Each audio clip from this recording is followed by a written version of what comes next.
Bueno, buenas noches con todos. Creo que en honor al tiempo vamos a empezar. Pues hoy día a tener lo que es el webinar por parte de lo que es el equipo de trasplantes del Hospital de Especialidades José Carrasco Arteaga, abordando un tema, digo, muy importante como es lo que es trasplante hepático y la donación de órganos, ¿no? Un potencial daño colateral de lo que está causando esta pandemia.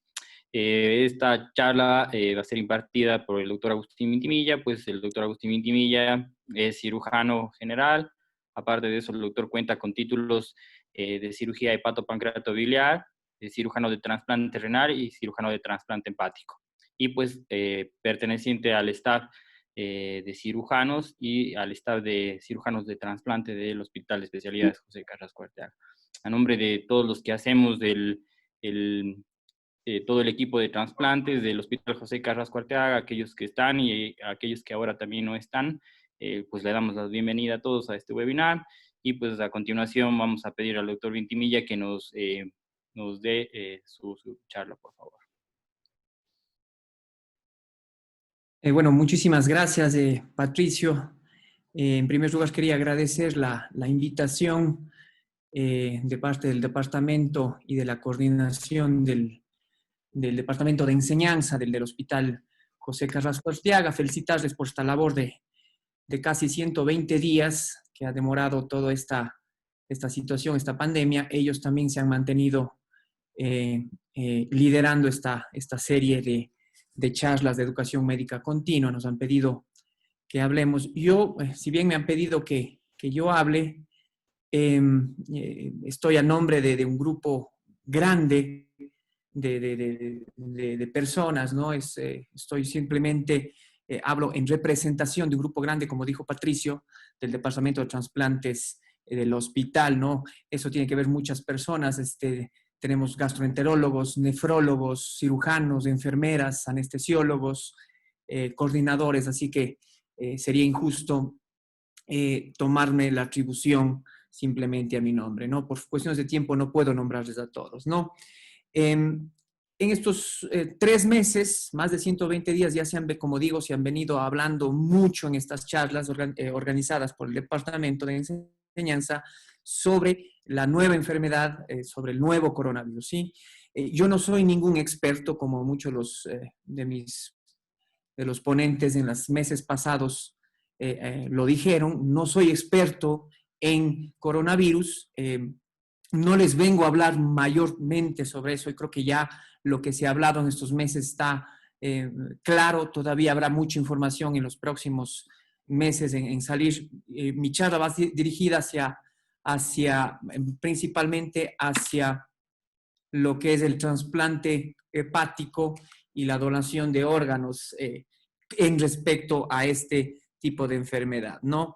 Hablar de trasplante hepático y de donación es un tema muy extenso, es una especialidad, es una subespecialidad, no solo de un órgano, sino de varios órganos. En los próximos 40 minutos que más o menos durará esta intervención, he tratado de resumir todos esos conceptos. Lo he dividido en 2 partes.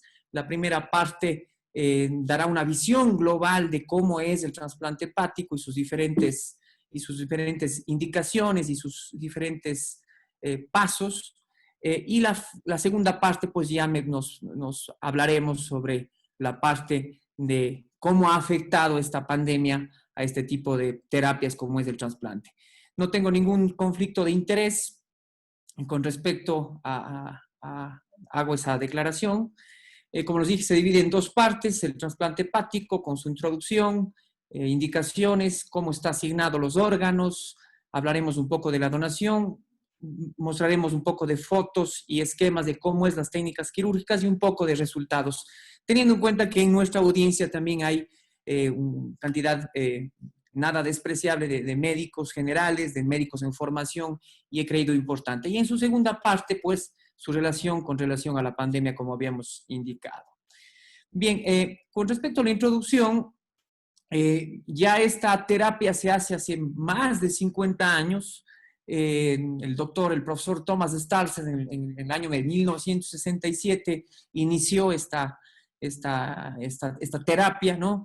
y ha avanzado rápidamente, ¿no? Actualmente es un tratamiento de elección para el fallo hepático crónico y agudo de cualquier etiología. Hasta la fecha se han realizado más de 80.000, cerca de, inclusive en los nuevos datos, se dice que podría estar cercando a los 100.000 procedimientos, ¿no? Ha mejorado la sobrevida en este tipo de pacientes que antiguamente fallecían, ¿no? Del 96% al primer año post-trasplante, y quiero que se fijen un poco en este dato: 96% al primer año y 71% a los 10 años en comparación a aquellos pacientes que no se trasplantaban, ¿no?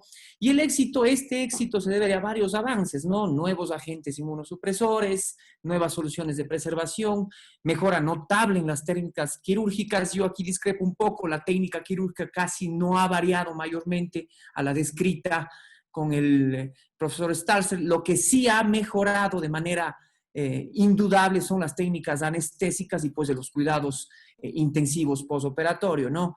Asimismo, ha tenido gran influencia el diagnóstico temprano y el manejo de las complicaciones en este tipo de pacientes, ¿no? Las indicaciones se han expandido durante las décadas siguientes, pero eso ha hecho que existe una creciente demanda de expertos y una dramática escasez de órganos. Ustedes saben, esto depende sobre la oferta y demanda de órganos. Yo siempre digo que a diferencia de otro tipo de procedimientos de alta complejidad, de cirugía cardíaca, neurocirugía, etcétera, aquí tenemos una variable que ya no está mucho en nuestras manos, que es la disponibilidad de órganos, ¿sí? En términos muchas veces coloquiales, a veces uno dice: quisiera tener un hígado en la farmacia para en cualquier momento disponer de él, pero esa variable en esta ecuación es un poco no controlable, ¿no? Y esto es importante en esta época de pandemia, que hablaremos al final de la charla, ¿no? Y esto ha conllevado desafíos en el trasplante, ¿no es cierto? La expansión de ese pool de donadores en busca de mayores injertos, ¿no? Para minimizar obviamente las muertes en lista de espera, ¿no? Los manejos a los resultados a largo plazo han mejorado, los pacientes con mejores sobrevidas, y sin embargo, ante esto ha habido la necesidad para enfrentar también efectos colaterales en la terapia inmunosupresora. Uno de mis profesores siempre recalcaba que aquí en trasplantes en general y en trasplante hepático, lo que estamos hablando es cambiar una enfermedad crónica degenerativa con riesgo inminente de muerte, como es una cirrosis descompensada, por una enfermedad compensada, como es el trasplante, ¿no? El paciente trasplantado necesita otro tipo de medicamentos, canjea un medicamento por otro y a largo plazo también estará sujeto a ciertos efectos adversos de esta inmunosupresión. El candidato para trasplante hepático, es decir, las indicaciones: el trasplante hepático debe ser considerado en cualquier paciente en enfermedad hepática en estadio avanzado, como vemos el paciente en la foto, ¿no? Un paciente ya caquéctico, con una asitis, una gran asitis, ¿no? El trasplante hepático puede significar un aumento en la esperanza de vida en este tipo de pacientes, más allá de lo esperado a la enfermedad, ¿no? O un aumento en la calidad de vida, ¿sí? Muchas veces los pacientes, si bien se mantienen estables y con una larga sobrevida, pero la calidad de vida no es la adecuada, en lo cual también está justificado el trasplante hepático, ¿no? Ustedes saben que la enfermedad crónica terminal hepática inicialmente estaba categorizada por las escalas de Child-Pugh, ¿no es cierto? Sigue siendo muy válida, habla sobre la compensación y descompensación. Acordémonos que la cirrosis no es una enfermedad que tiene etapas, sino más bien es una enfermedad dinámica, en los cuales el paciente pasa de estados de completamente estabilidad o compensación a estados en los cuales se descompensa, ¿no? Pero esta tabla, esta escala de Child era, como ustedes recordarán, tiene 5 variables, pero de las cuales 2 son muy subjetivas, como son la encefalopatía y el grado de asitis, ¿sí? Esto le hace muy subjetivo al momento de la asignación de órganos, dejando un poco a controversia. Y es por eso que al inicio de los años 2000 se optó por la escala de MELD, que son siglas al inglés, de enfermedad hepática un modelo de enfermedad hepática en estado terminal, y se ve que aquellos pacientes que presentan una escala de MELD de mayor o igual a 15 ya tienen recomendada esta terapia, ¿no? Es una escala que va de 6 a 40, mientras mayor es la escala, más descompensado está el paciente. Aquellos que sobrepasan ese umbral de 15, en ellos sí hay beneficio y eso lo voy a explicar en la siguiente diapositiva. ¿Qué tiene de especial esta escala, ¿no? Que aquí usamos simplemente 3 variables completamente objetivas, como son la bilirrubina, la creatinina y el INR, a través de una ecuación logarítmica que ahora lo tenemos disponible en nuestros celulares, no hace falta hacer un cálculo manual, nos da esa tabla. Y como ven, la sobrevida durante los 3 meses, dependiendo del MELT, obviamente va disminuyendo, ¿no? Es una escala que mide a la sobrevida a 90 días. Entonces, los pacientes deberían ser seleccionados si la expectativa de vida de estos pacientes sin trasplante sea menor de 1 año. Me explico. Aquellos pacientes, y por qué aquí viene la explicación, el por qué los pacientes únicamente que tienen igual o mayor el MEL a 15 se benefician con el trasplante. Porque si vemos aquí esta escala de Kaplan-Meier, esta escala de sobrevida, vemos que aquellos pacientes que tienen MEL entre 11 y 15, incluso menos, al primer año, a los 12 meses, la sobrevida es del 90-95%. Y recordarán que en la primera diapositiva les dije que fijen ese dato de que los pacientes trasplantados tienen una sobrevida al primer año del 95%. Eso quiere decir que pacientes cirróticos con MEL menor a 15, con o sin trasplante, vivirán igual, sin ser necesario un trasplante, la agresividad de este tipo de terapia. ¿Sí? Pero pasando ese umbral de 15, ¿no es cierto? Miren, a partir de 16 ya la sobrevida cae a menos del 80% y así MELs mayores de 20, 25, obviamente la mortalidad a 90 días, perdón, es decir, a 3 meses y al año en este caso, obviamente van a caer. Ahí sí hay el beneficio del trasplante, ¿no? Entonces ahí es porque se está indicado una vez que el MEL es mayor a 15, porque ahí sí hay el beneficio de usar un órgano para trasplante, ¿no? Está indicado para todos los pacientes con enfermedad crónica terminal, es decir, cirrosis, de todas las causas que ustedes ya conocen. No me voy a detallar en esto por cuestiones de tiempo. Hay otras indicaciones especiales como el hepatocarcinoma que hablaremos brevemente y también en la falla hepática aguda fulminante. En esto es una indicación urgente en las cuales el paciente, si no se trasplanta dentro de los primeros días, termina falleciendo sin tener cirrosis, ¿no? Son aquellas fallas hepáticas fulminantes, como su nombre lo dice. Entonces, ya está respondida la pregunta sobre cuándo realizar el trasplante, ¿no es cierto? Entonces, es justamente antes de que ocurran las complicaciones potencialmente mortales de la cirrosis, ¿no es cierto? Ascitis intratable, sangrados variciales, encefalopatía que cambia la calidad de vida, síndromes hepatorenales, etcétera, ¿no? Esto se le conoce como el timing, ¿no? Pero tampoco, como habíamos visto, debería ser trasplantado con excesiva precocidad los pacientes, cuyo caso los riesgos derivados de la propia intervención, del propio trasplante, una cirugía tan grande como esa, y obviamente de la inmunosupresión de por vida, podrían superar a los beneficios del trasplante. Por eso, nuevamente, esta tabla, y aquí está explicado de lo que habíamos hablado sobre el MEL 15 como umbral. Sin embargo, este MEL no es perfecto, ¿no? Hay ciertas condiciones en las cuales pacientes están, entre comillas, estables, están compensados con un MEL bajo, pero que aún así necesitan trasplante. Y son aquellas excepciones MEL o situaciones especiales, como por ejemplo el hepatocarcinoma, que vamos a hablar a continuación. Muchos pacientes tienen un MEL bajito, son cirróticos y tienen un hepatocarcinoma, pero a ellos se les tiene que trasplantar porque en el caso de desarrollar un hepatocarcinoma mayor o enfermedad metastásica terminarán falleciendo, que esto vamos a entrar a detalle en las siguientes diapositivas, ¿no? Una ascitis refractaria que impide una buena calidad de vida, una hemorragia digestiva recurrente que a pesar de que los pacientes tienen un MEL bajito, pueden fallecer por una hemorragia, por varios eventos de hemorragia varicial. Colangitis recurrente, con sepsis, con necesidad de internaciones en cuidados intensivos, todas ellas son indicaciones de trasplante que a pesar de que el MEL es bajo, necesitan este tipo de terapias, ¿no es cierto? El MEL-Score guía la asignación de los injertos. Entonces, yo siempre explico a los pacientes que se están evaluando para un trasplante que esto, quien entra a la lista de espera, no es como una fila del banco, ¿no? Quien llega primero se trasplanta primero, eso es falso.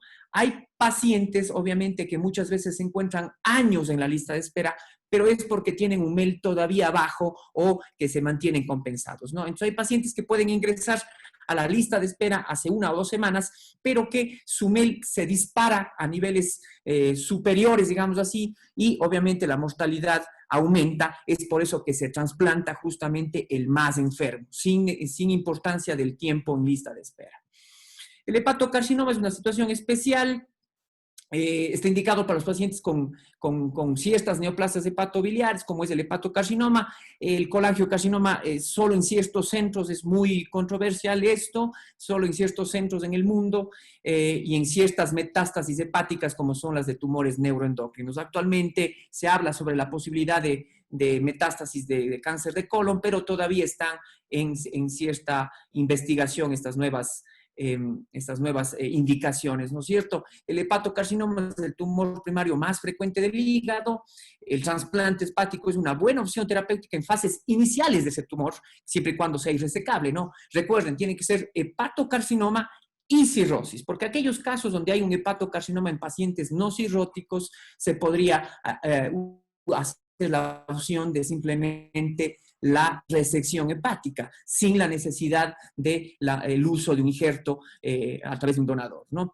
La sobrevida a 5 años supera el 70%, siempre y cuando estén dentro de ciertos criterios que vamos a hablar, como son los criterios de Milán, ¿no es cierto? Pero hay otro tipo de criterios un poco más expandidos, pero hoy por hoy sigue siendo los criterios de Milán la piedra angular en este tipo de pacientes, ¿no? ¿Cuáles son los criterios? El criterio de Milán, el profesor Mazzaferro hace ya más de 20 años lo describió, es aquel nódulo, un nódulo de hasta 5 centímetros, ¿no es cierto? O 2 o 3 nódulos, pero que ninguno de ellos sobrepase los 3 centímetros. En pacientes cirróticos, ahí sí habrá la sobrevida o el beneficio del trasplante. Obviamente que no tiene que haber o tiene que tener una ausencia de invasión vascular macroscópica y obviamente no tiene que haber enfermedad metastásica o enfermedad extrahepática. Ahí sí se podría tener un beneficio en este tipo de pacientes. Cuando se salen de estos criterios, no hay beneficio. Recordemos que con la inmunosupresión también estamos más susceptibles al desarrollo de tumores y con eso podría generar recurrencias luego del trasplante. Sí, el doctor Mazzaferro, el profesor Mazzaferro, perdón, en 1996 demostró que sus pacientes cumplen estos criterios. ¿Cómo lo hizo? Lo hizo a través de un estudio retrospectivo, lo estudió todos los explantes, es decir, aquellos pacientes que él trasplantaba por otras causas, mandaba patología y vio que algunos de manera incidental se encontraron con tumores hepáticos, con hepatocarcinoma. Aquellos que salían de sus criterios al poco tiempo recurrían, presentaban varios tumores luego de la inmunosupresión, pero aquellos que estaban dentro de estos criterios, pues obviamente sí, la sobrevida a 5 años era bastante buena, era similar en aquellos pacientes que no tenían o que eran tratados sin hepatocarcinoma, ¿no? Aquí vemos la sobrevida global y la sobrevida libre de recurrencia, que a los 5 años, ¿no es cierto? A los 4 años, perdón, es por encima del 80%. Yo siempre digo a cualquier oncólogo que tú le ofrezcas un tratamiento en el cual una sobrevida a los 4 o 5 años mayor del 75%, sin duda le va a interesar a este grupo de colegas para como tratamiento con fines curativos en este tipo de tumores, ¿no? Fueron 48 pacientes, como dije, un estudio retrospectivo, sobrevida a 4 años del 75% y libre de recurrencia del 86%. Como digo, excelentes resultados oncológicos comparados con otro tipo de terapias oncológicas. Como ustedes ven, fue publicado en el New England Journal of Medicine, una de las revistas con mayor factor de impacto que se tiene, ¿no? Yo creo que cualquiera de los presentes que estamos aquí, si mandamos un trabajo con 48 pacientes con una N de 48 pacientes retrospectivo, de seguro el editor nos va a rebotar esa publicación. Sin embargo, como ven aquí, cambió un paradigma para que vean la importancia y hoy casi más de 20 años se mantiene este paradigma importante en este tipo de pacientes. A estos pacientes obviamente se les da una prioridad, es decir, a pesar de tener un MEL bajo, se les da puntos extras, ¿no? Aquí en el Ecuador son 20 o 18, dependiendo de la zona. En países empiezan de 22 y asumiendo el riesgo de progresión del 15% a los 3 meses, se le va dando más puntos, llegando hasta un máximo de 29. Eso dependerá de cada legislación. ¿Y por qué? Porque si no estarían en desventaja con los pacientes que se encuentran con MEL real mayor a 22 y probablemente si no se trasplantan en los próximos 6 meses, terminarán progresando, saliéndose de los criterios de Milán y perderán el beneficio del trasplante. Hay otros criterios un poco más extendidos, como son los de San Francisco, que son un poco más, como digo, más permisivos. Es un nódulo de 6.5 centímetros o hasta 3 nódulos de 4.5 centímetros, dando un diámetro total de hasta 8 centímetros. Demostraron los doctores de la Universidad de San Francisco que también se puede dar una buena sobrevida. Sin embargo, como digo, los criterios actuales y mundialmente reconocidos son los de San Francisco en la mayoría del mundo, en la mayor parte del mundo. Son los conocidos criterios de San Francisco usados en ciertos países, ¿no? Hay que tener en cuenta que puede existir un índice de dropout. ¿Qué quiere decir esto? De salida de la lista de espera de entre un 15 al 30% justamente debido a la progresión del hepatocarcinoma. Por eso, esos pacientes deben trasplantarse en un lapso entre 6 y 9 meses para recibir ese beneficio y evitar el riesgo de progresión. O hay también terapias puente o de downstaging, es decir, bajar. Hay ciertos pacientes que están fuera de estos criterios de Milán y únicamente a través de terapias ablativas o de quimioembolización se disminuye el tamaño del tumor y con eso entran dentro del criterio de Milán, sobre todo se ofrecen aquellos pacientes en los cuales se estima una espera en lista por más de 6 meses.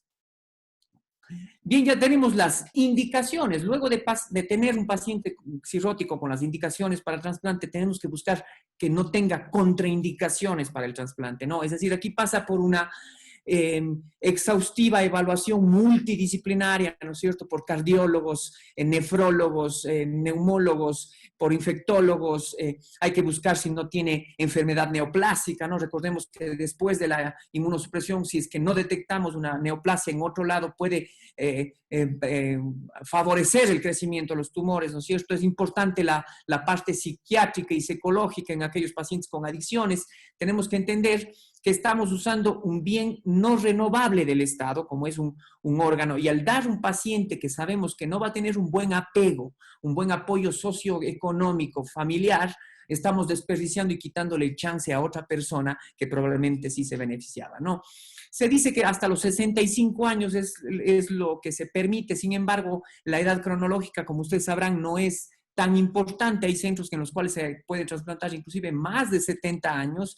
Sin embargo, dependerá obviamente de caso por caso, más dependerá sobre el performance, sobre el estatus funcional del paciente, más que la edad cronológica. La donación, pues, ¿de dónde viene? La mayoría viene de donaciones de muerte cerebral, fallecidos por muerte cerebral. Hay lugares en donde se usa los donadores con parada cardíaca, todo esto para aumentar el pool, ¿no? También hay otra estrategia como es la donación entre vivo, esto se hace en riñón, también en hígado, ¿no? O los donadores con criterios extendidos, ¿no? Un donador ideal debería ser un donador que esté en buen estado de salud, que murió justamente por un traumatismo cráneoencefálico, joven, sin esteatosis, pero ante la alta oferta y demanda, más demanda y con respecto a oferta, se tiene también un grupo de órganos que se reconoce como criterios extendidos o marginales, que son aquellos donadores mayores de 65 años, que han estado en terapia intensiva más de 7 días, pacientes obesos, con esteatosis hepática de hasta el 30-40%, se ha visto que puede haber beneficio, etcétera, etcétera. Todo esto para aumentar ese pool de donadores, ¿no? Las técnicas quirúrgicas, un poco voy a hablar solo para que se entienda un poco a los médicos, sobre todo los estudiantes que están presentes.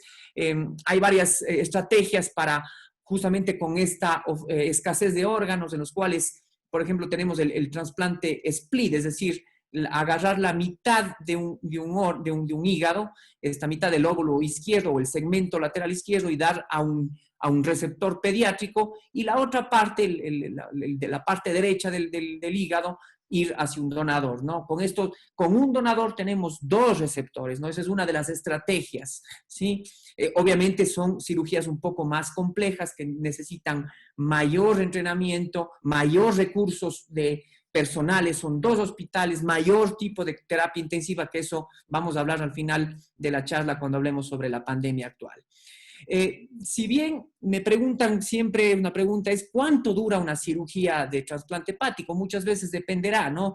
Entre 6, 8 horas, a veces un poco menos, pero toda esta fase, todo este operativo entero muchas veces puede llegar a durar entre 24 a 36 horas. ¿Por qué? Porque se divide en 4 grandes partes. En primero, la primera gran cirugía que se echa en el donador, que se conoce como la procuración.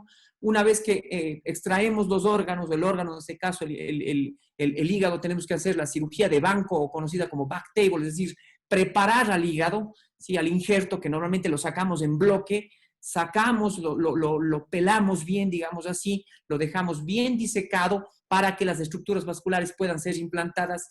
La tercera parte ya es la hepatectomía o el explante del hígado cirrótico en el donador.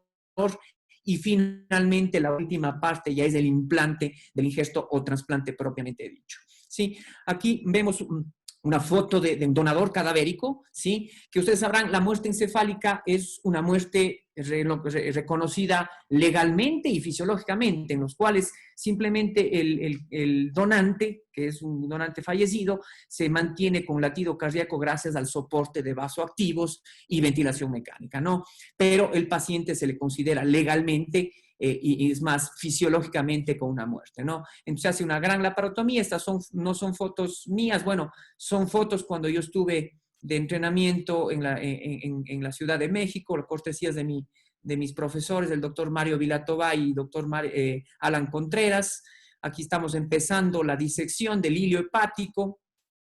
En el donante, repito, la cabeza del paciente se encuentra acá. Aquí hacemos toda la decolada o lo que es del colon derecho para poder ver aquí la cava inferior y la aorta, poder hacer la movilización del colon derecho.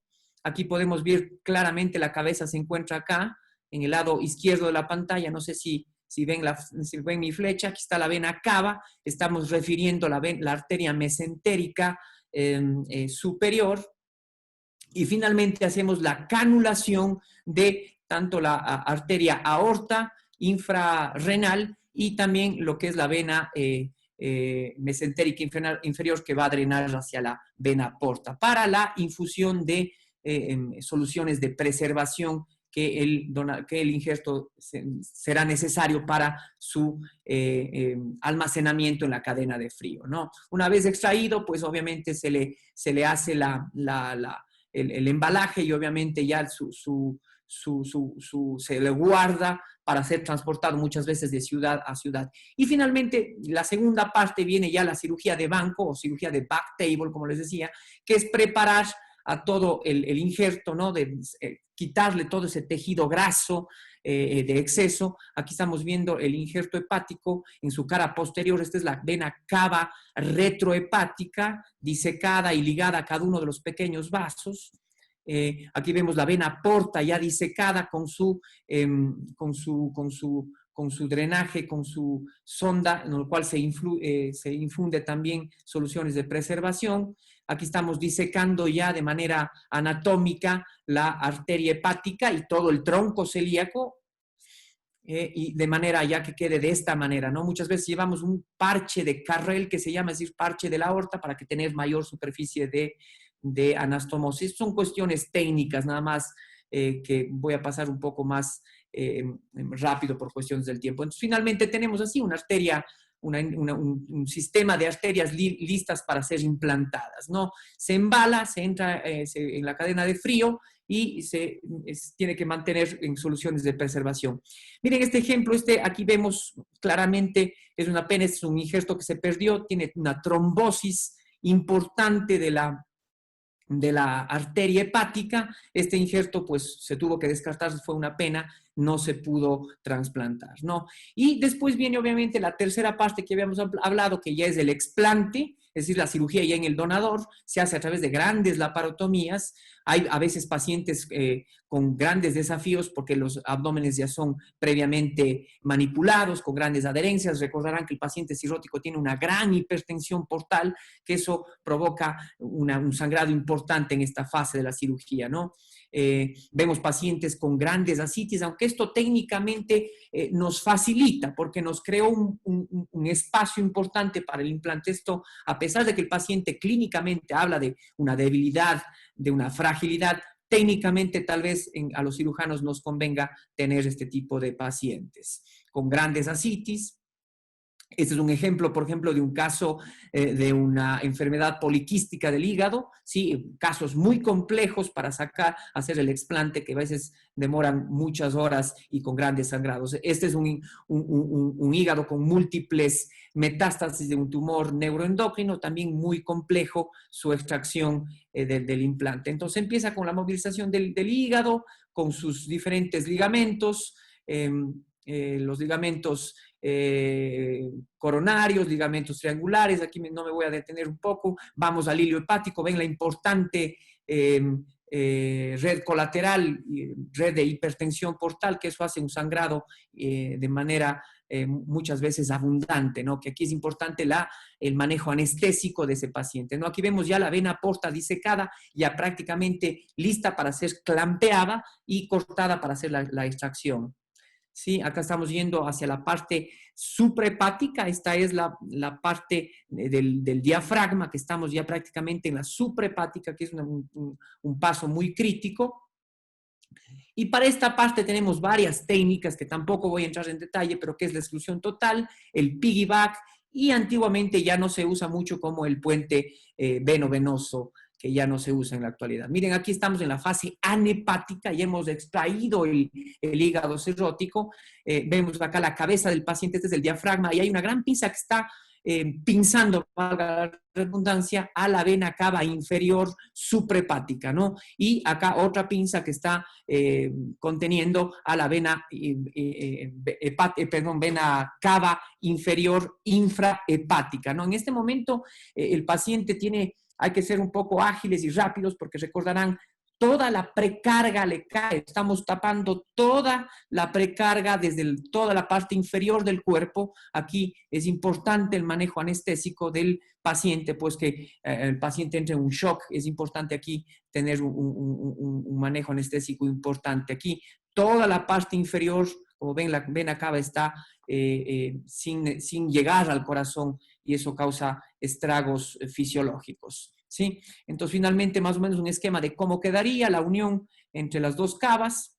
Esta es de la técnica de piggyback, en cambio esto es diferente. Esta se preserva la vena cava retrohepática, justamente con esas ventajas de evitar la caída hemodinámica en el paciente cirrótico, y simplemente se pinzan las tres suprahepáticas. En la actualidad se usa más esta técnica con mejores resultados, menos falla renal post-trasplante, en las cuales se tiene que hacer la unión hacia las tres suprahepáticas. Hay varias técnicas, aquí se hacen como una plastia para ampliar la boca anastomótica. Hay otras técnicas que se hacen simplemente a través de una anastomosis lateral. Como ven aquí, el injerto hepático también tiene su vena cava propia del donador o del injerto, y que se le une hacia la vena cava del receptor. Son técnicas un poco más avanzadas, en las cuales se puede ir variando, ¿no? También se describe el shunt portocava, shunt temporal. Justamente recordarán que también parte de la precarga es justamente de toda la circulación esplácnica, ¿no? Entonces, al estar pinzada la vena porta, no recibe sangre. Entonces se le hace temporalmente una anastomosis terminolateral para recibir, que el paciente receptor reciba toda esa sangre mientras estamos haciendo toda el explante, y de esa manera no tenga efectos nocivos hemodinámicos, ¿no?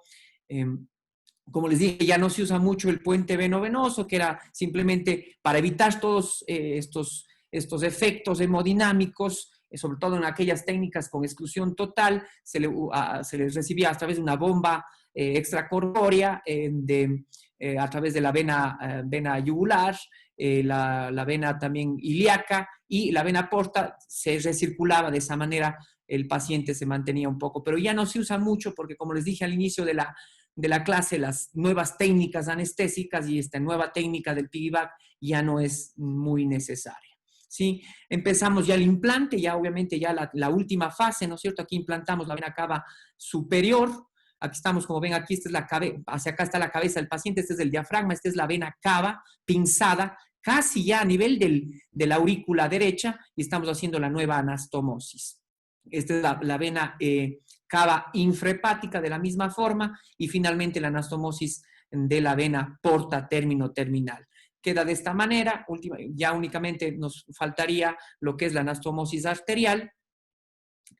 Hay a veces muchas sorpresas, ¿no? Vemos aquí, por eso es importante la valoración prequirúrgica de la vasculatura del paciente cirrótico. Aquí vemos un gran trombo en la vena porta que podría dificultarnos nuestra cirugía, ¿no? Hay diferentes grados de trombosis, ¿no? Una de ellas ya los estadios más avanzados o la cavernomatosis de la porta ya son contraindicaciones directas del trasplante por cuestiones técnicas, a menos que se use ya terapias de trasplante multiorgánico.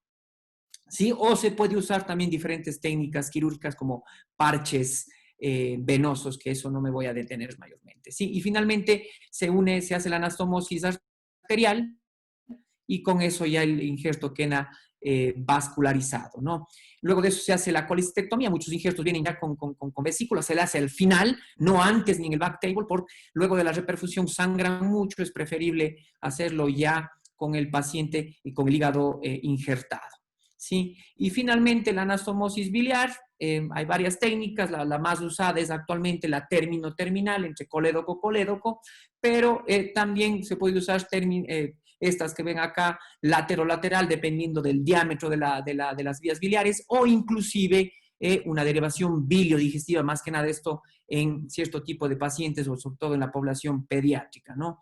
Estas son las técnicas quirúrgicas. Finalmente el hígado injertado queda de esta manera. Más o menos es un esquema, hay varias anastomosis, ¿sí? Antiguamente se usaba este tubo en T para poder ver, exteriorizado hacia afuera, para poder ver la producción de bilis de los pacientes, pero se ha visto que no hay beneficios y más bien causan mayores estenosis y mayores infecciones. Ya no se usa simplemente la anastomosis término-terminal.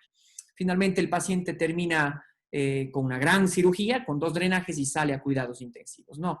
Esto dentro de la parte técnica. Los resultados brevemente, como vimos, la sobrevida al año es más del 90% en pacientes que previamente que tenían un MEL superior a 15, 20, 30, de seguro en ese año iban a fallecer, ¿sí? Sin embargo, a través de los años también hay que tener ciertos efectos colaterales con respecto a tomar en cuenta y más que nada relacionados a la inmunosupresión. Hay la diabetes, o también se le conoce la NODAT, es decir, la diabetes de nueva aparición relacionada al trasplante, ¿no? New onset diabetes after transplantation, que es muy importante con los esteroides, con los inhibidores de calcineurina, que son uno de los efectos colaterales más frecuentes en este tipo de pacientes. Enfermedad renal crónica, los inhibidores de la calcineurina, nuevamente como el tacrolimus, causan un daño renal a largo plazo, dislipidemias, aterosclerosis, malignidad de novo, etcétera. Es decir, nos compramos un nuevo paciente que tendrá que ser vigilado frecuentemente. No me voy a meter en detalle acá.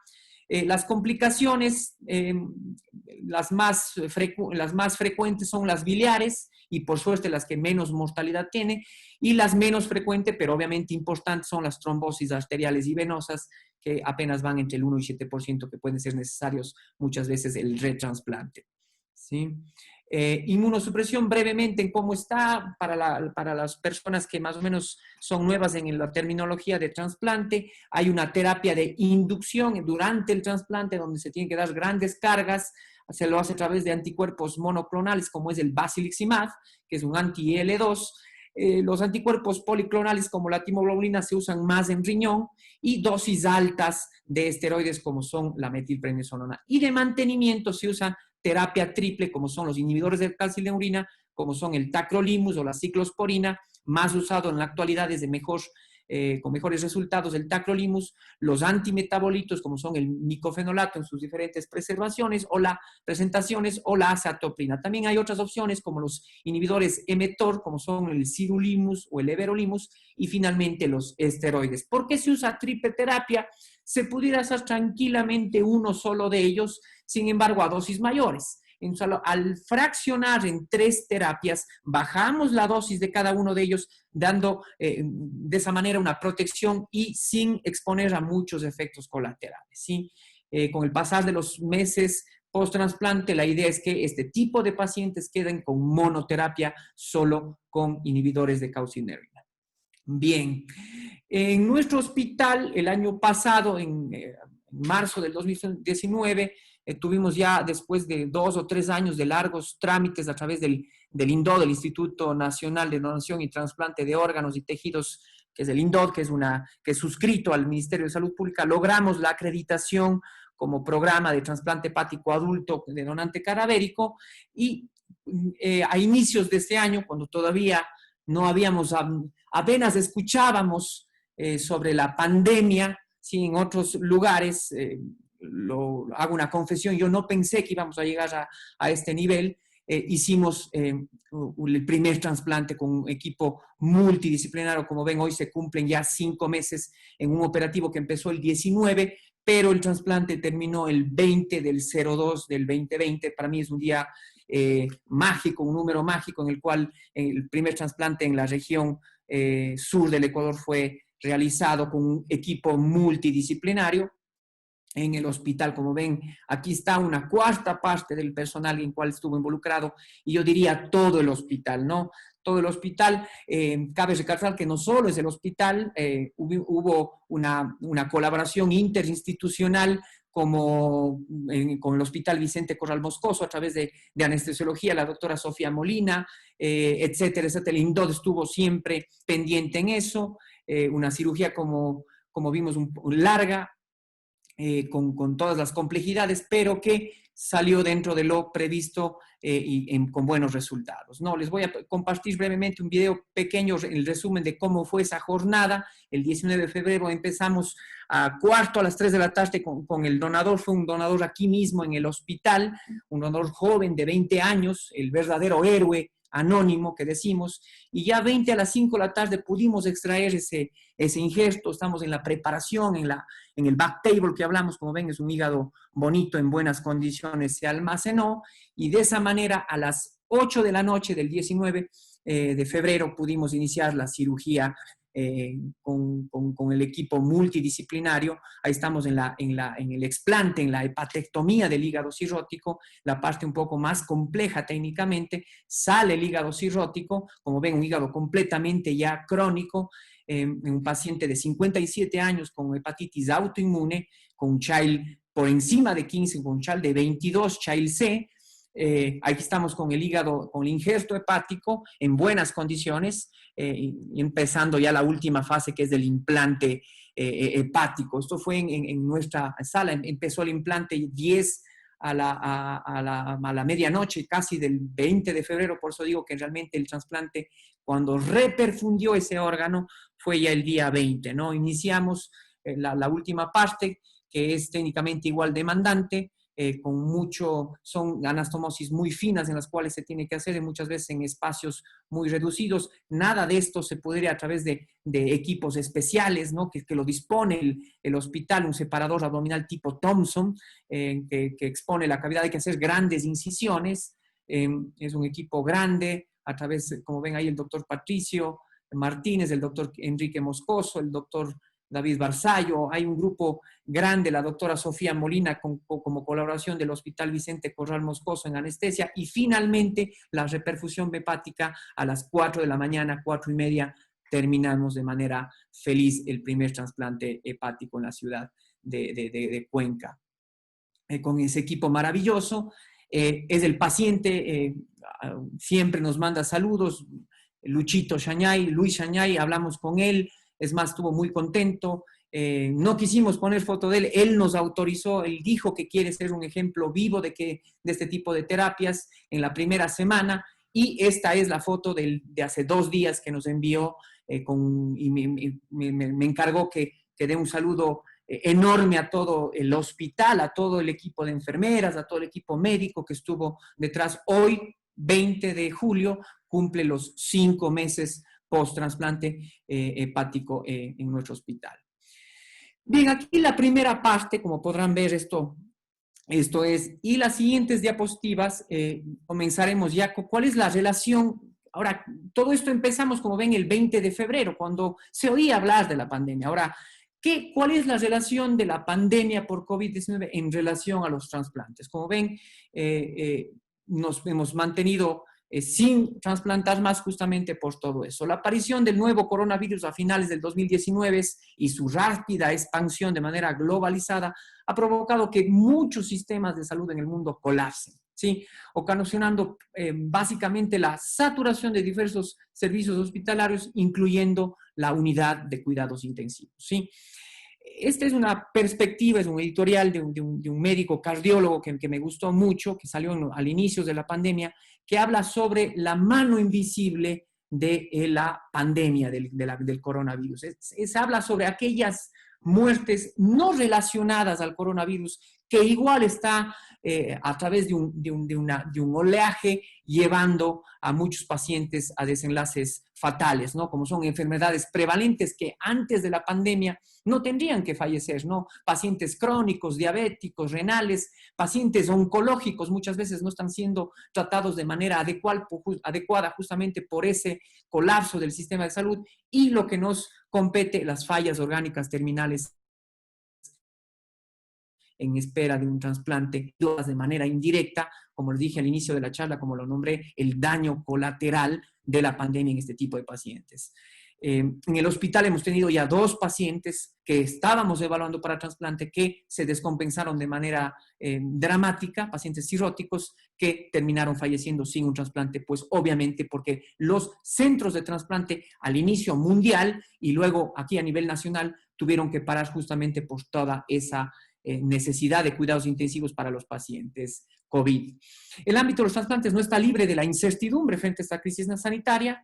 La información que se disponía, digamos así, al inicio de la pandemia y actualmente era con poca evidencia. Siempre se hablaba de que la evidencia, aunque últimamente ya hay un poco más robusta en el ámbito de los trasplantes y COVID, simplemente se basa en recomendaciones, opiniones de los líderes mundiales en este campo y de centros de trasplante en los cuales la pandemia se ha manifestado primero y de manera más agresiva, como por ejemplo China, Italia, España, que siendo un líder mundial en trasplantes, fue uno de los más abatidos por esta pandemia. Estados Unidos, ¿no?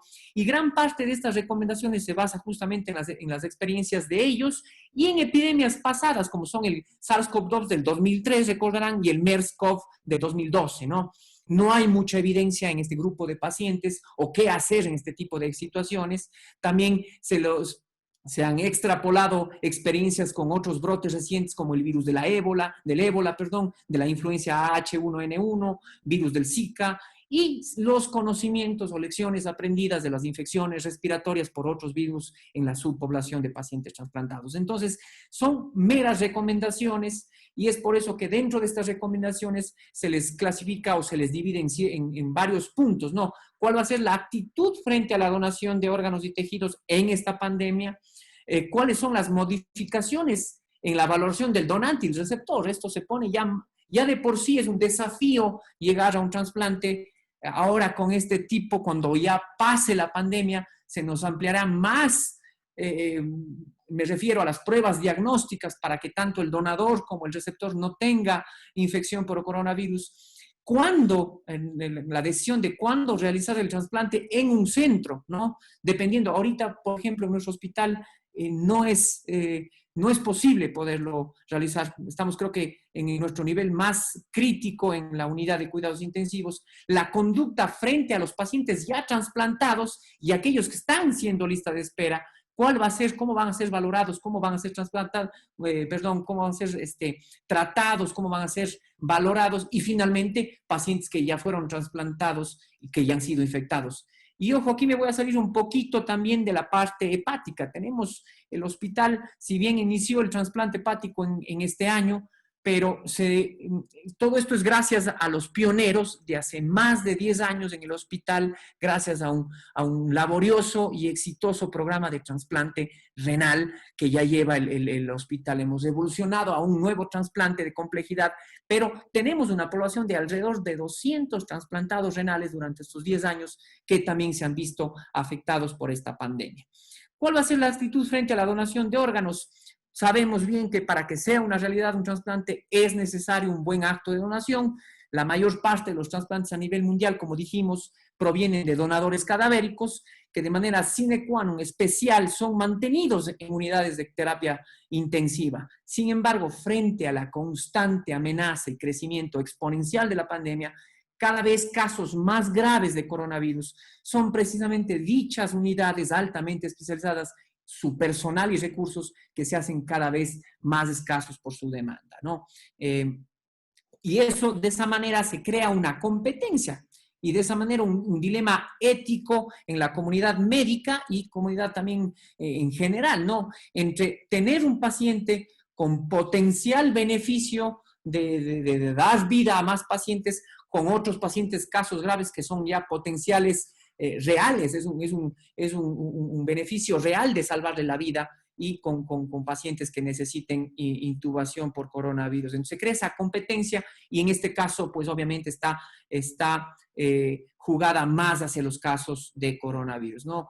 Un donador ideal podría salvar la vida de hasta 7 personas. Sin embargo, como les dije, frente a una crisis sanitaria como esta que produce una pandemia, dicho beneficio potencial de aquel donador se verá cuestionado frente a un beneficio real de pacientes infectados por coronavirus que requieran un manejo intensivo, como vemos.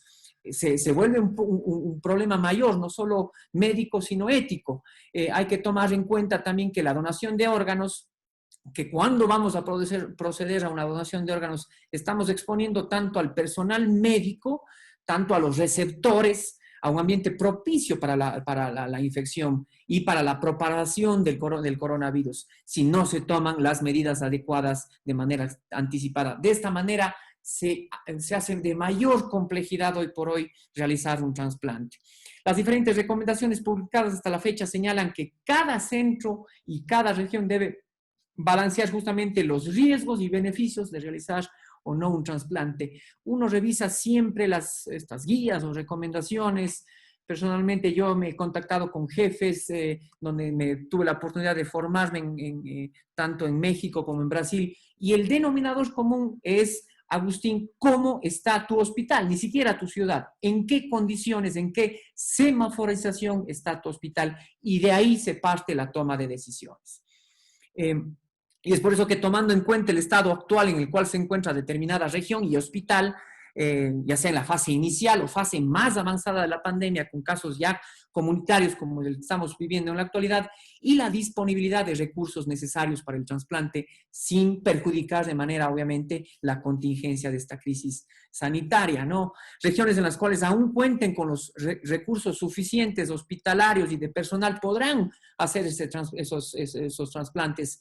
Ahora, se encuentren en fases iniciales de la contingencia, podría estar justificada la realización de operativos, o ya en fases en las cuales se ha aplanado la curva, ¿no? Es el caso, por ejemplo, de Guayaquil, que al inicio se paró los trasplantes y al parecer nuestros compañeros de Guayaquil podrían estar ya por retomar la actividad trasplantológica. Mientras que en regiones en las cuales el sistema de salud se encuentre desbordado, es lógico pensar en su paralización total. Una de las medidas que ha demostrado contrarrestar el contagio, ustedes lo saben, una de las pocas evidencias es el distanciamiento social, el lockdown, es decir, el encierro, la cuarentena, ¿no? Además de traer beneficios al sistema de salud. ¿Por qué? Porque no solo propaga menos la tasa del COVID, también con esta estrategia se espera una reducción teórica de acontecimientos prevalentes como los que ocurren en un ambiente habitual. Me explico. Por ejemplo, al estar toda la gente guardada, al haber toque de queda, digamos así, ejemplos como los accidentes automovilísticos, la violencia interpersonal, se espera teóricamente que reduzca, ¿sí? Y de esa manera también se evita saturar el sistema médico. Pero esto, si bien trae beneficios al sistema de salud, al mundo de trasplantes, esto es un poco paradójico, ambas causas de muerte son causas de traumatismos cráneoencefálicos, visto desde el punto de vista positivo, lo que es salud pública, pero se reflejará en una disminución de los casos de muerte cerebral, y con esto que es una condición esencial en la donación cadavérica, optimizando de esta manera, obviamente, los cuidados intensivos. Pero ante esto es lógico pensar que los potenciales candidatos para esta donación van a estar obviamente disminuidos, ¿no? Ya no estamos en este caso, ¿no? Si bien nuestra ciudad se encuentra en un estado muy crítico de casos de coronavirus, al bajar la semaforización también hemos visto aumento de este tipo de accidentes, ¿no? Y también demandando recursos en terapia intensiva. ¿Cómo se hacen las modificaciones en la valoración del donante y del receptor? Obviamente la manera de evaluar un potencial donador y receptor ya no va a ser la misma. El equipo de profesionales encargados que decide la realización de un operativo de donación y trasplante, es recomendable que sea dentro de sus rutinas de valoración de un potencial donante, incluya, entre otras valoraciones infectológicas, ya la investigación para el coronavirus, tanto en el donante como en el receptor, evitando que el mencionado virus sea transmitido al receptor y al equipo de profesional, ¿sí?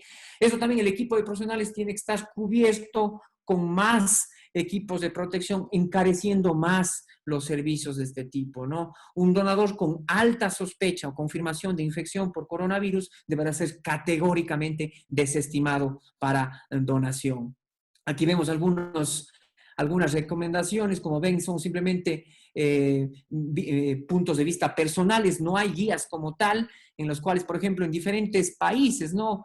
Hicieron inclusive el uso de aspirados bronquiales con PCR, ¿no? Vemos Corea era de manera universal, tanto al donador como al receptor, ¿no? Y de esa manera, obviamente, pudieron hacer trasplantes. Yo no sé si en nuestro medio, en nuestra economía, podríamos ampliar de manera universal ese tipo de estrategias, ¿no? El equipo encargado para el manejo de trasplantes es un personal altamente capacitado y muchas veces escaso. Saber que si se llegan a infectar o llegan inclusive a tener desenlaces fatales de este equipo, se va a ver disminuido y se pierde grandes posibilidades del hospital. El hospital, nuestro par del IES social, del Seguro Social en la ciudad de Guayaquil, el Hospital Teodoro Maldonado, tenía el líder de trasplantes, un médico joven que infelizmente falleció producto de esta pandemia, ¿no? Se ve como es una pérdida importante en este tipo en salud pública, pues se pierde programas enteros. Al igual que el resto del personal sanitario es importante, pero se debe contar con todas las garantías necesarias de la protección para evitar el contagio y propagación del virus entre el donante, receptor y obviamente todo el hospital. Para dicho fin será recomendado el uso de equipos de protección dependiendo del riesgo, ¿no? El escenario ideal para este fin será la realización de pruebas diagnósticas lo más sensibles y específicas de manera universal. Ese es el mundo ideal. Como vemos, no siempre se puede, y esto en las charlas de los meses anteriores se ha hablado mucho. No obstante, es poco probable que en la práctica real se dé. Al igual que otros recursos, las pruebas diagnósticas también son cada vez más escasas ante una creciente demanda para el diagnóstico en la población. Cabe mencionar que existe un porcentaje no despreciable de falsos negativos que perjudica también la identificación precoz, y ante esto obviamente se plantean estrategias para su ejecución dependiendo de factores, ya saben, epidemiológicos, clínicos, radiológicos, que esto, como digo, no soy quien para hablarlo, se ha hablado tanto, hay especialistas realmente en lo que es coronavirus, ¿no? La relación donante y trasplante es infragmentable. Sin embargo, el cuidado de los potenciales donadores de órganos en las UCIs agrega una mayor carga para el personal en condiciones de una crisis sanitaria como estas, ¿no? Esto con respecto a la decisión de cuándo trasplantar. No obstante, también por otro lado, si bien sabemos que agregaríamos carga, también los pacientes en lista de espera por un órgano para trasplante cada vez más deteriorados por su enfermedad se verían fuertemente perjudicados frente al cierre absoluto de este tipo de terapias o centros de trasplante, amenazando sus expectativas de salud, aumentando mortalidad y lista de espera, etcétera. Es por eso que las diferentes sociedades y comunidades transplantológicas a nivel mundial se han pronunciado con recomendaciones, pero como digo, todo dependerá del estado actual del hospital o centro trasplantador.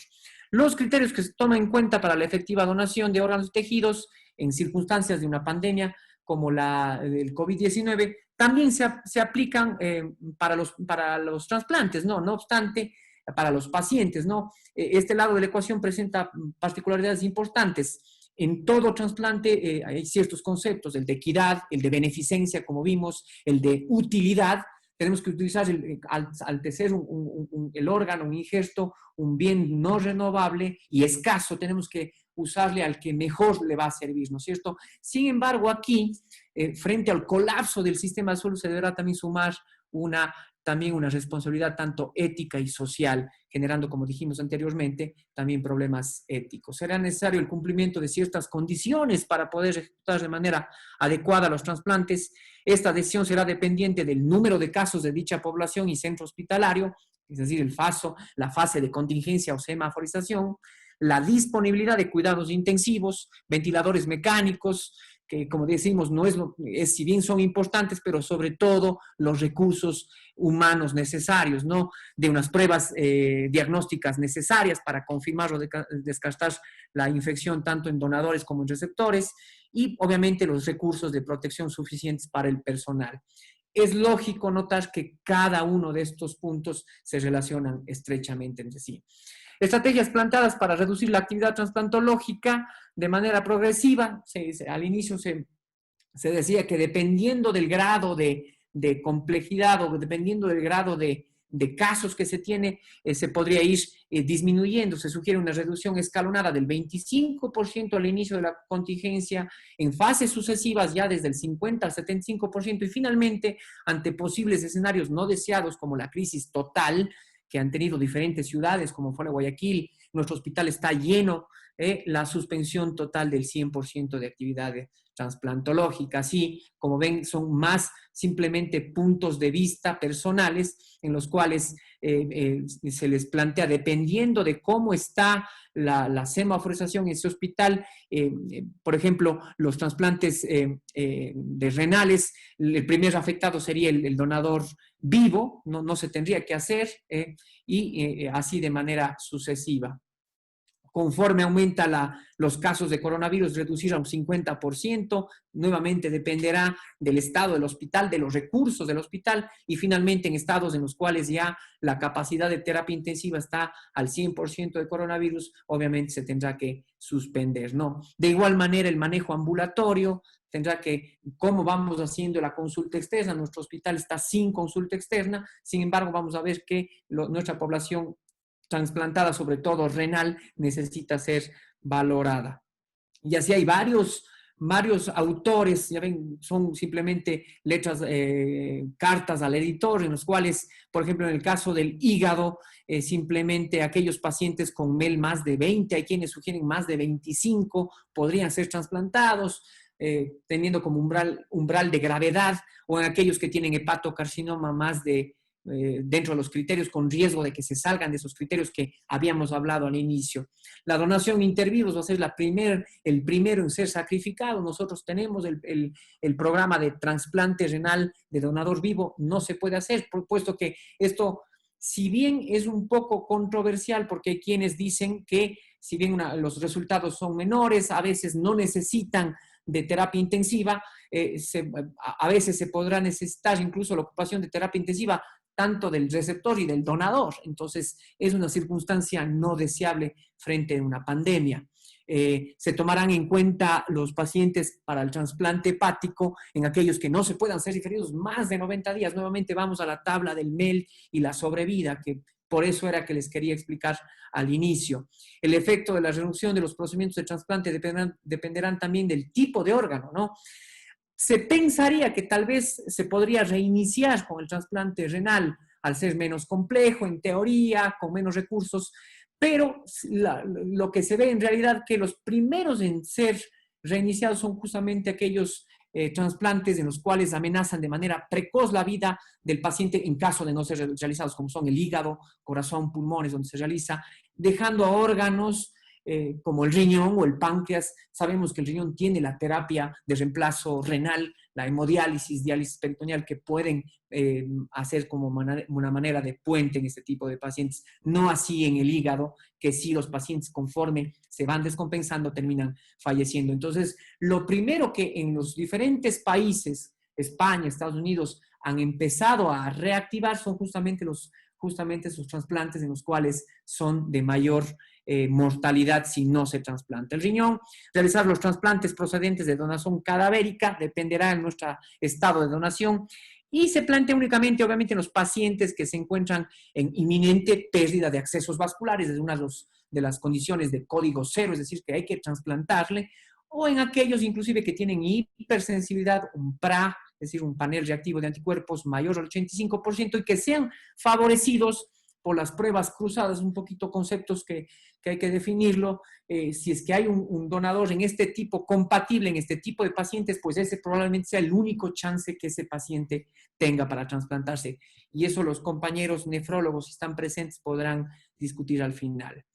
El trasplante hepático, como digo, dependiendo de la gravedad, por lo general en un MEL mayor igual a 25 se sugiere empezar, dejando a los más estables, entre comillas, para después trasplantarlo, pacientes con un diagnóstico de hepatocarcinoma con riesgo de salirse y obviamente fallas hepáticas fulminantes, que son urgencias, son código cero que conocemos en nuestra legislación. Conducta frente a los pacientes trasplantados y aquellos en lista de espera, pues serán aquellos que están en lista, serán categorizados de acuerdo con su estado actual de salud, mediante un registro constante. Nuestro hepatólogo, nuestro centro de gastroenterología lo tienen, pacientes cirróticos que tienen registro, quienes están ya por encima del MEL deseado o 20, 25, nos avisan para poderles evaluar y tomar una decisión. Es recomendable hacer el uso de telemedicina para evitar exposición innecesaria tanto del paciente que está siendo evaluado o del médico, pero siendo obligatoria su presencia en los centros de trasplante ante cualquier signo de alarma que sugiera deterioro del estado de salud de estos en los pacientes cirróticos. Las recomendaciones generales para los receptores de trasplante durante la etapa de emergencia sanitaria no varían de acuerdo a las sugeridas en población general. El distanciamiento social debe ser inclusive un poco más estricto en este tipo de pacientes. Aquellos pacientes que se encuentran en una etapa un poco más tardía de su trasplante, más de 6 meses, más de un año, podrán mantener una comunicación a distancia a través de telemedicina. Son válidas ciertas estrategias para la entrega de medicación, por ejemplo, lo tenemos y el doctor Patricio Martínez puede al final corroborar eso. En nuestro centro de trasplante, a los pacientes trasplantados, hay pacientes de otras ciudades, de Loja, viene un representante de ellos y se lleva la carga de medicación para el mes o para los 2 meses para toda esa población y de esa manera se evita venir siempre y cuando esos pacientes estén estables. El momento que presenten algún deterioro tendrán que ser valorados. Para el grupo de trasplantados recientes, obviamente aquellos que necesitan mayor monitoreo cercano, de 3 y 6 meses se tendría que tener una vigilancia más estrecha. Lo ideal será que sean evaluados dentro del centro donde no se encuentre pacientes con infección por COVID, o si es que es un hospital como el nuestro, en áreas en las cuales están aislados, como tenemos en nuestro caso. Y obviamente en caso que esto no pueda ser evitado, se debería reservar espacios apropiados. Todo este escenario será también dependiente de la fase de contingencia nuevamente en la cual se encuentre el centro de trasplante.